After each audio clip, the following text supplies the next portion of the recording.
بسم اللہ الرحمن الرحیم۔ وہب بن منبع رحمۃ اللہ علیہ فرماتے ہیں کہ بنی اسرائیل کے ایک نوجوان نے تمام گناہوں سے توبہ کی، پھر عبادت میں مشغول ہوا اور 70 سال عبادت کرتا رہا کہ نہ دن کو کبھی افطار کرتا اور نہ رات کو بآرام سوتا، اور نہ سائے میں بیٹھتا اور نہ عمدہ کھانا کھاتا۔ جب مر گیا تو دوستوں نے اسے خواب میں دیکھا اور دریافت کیا کہ اللہ تعالیٰ نے تیرے ساتھ کیا معاملہ کیا؟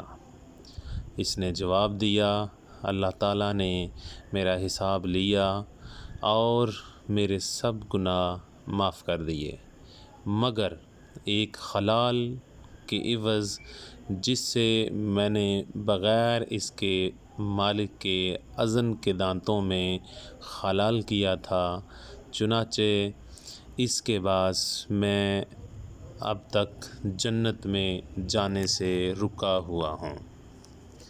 ویڈیو اچھی لگی ہو شیئر، لائک، سبسکرائب لازمی کریں۔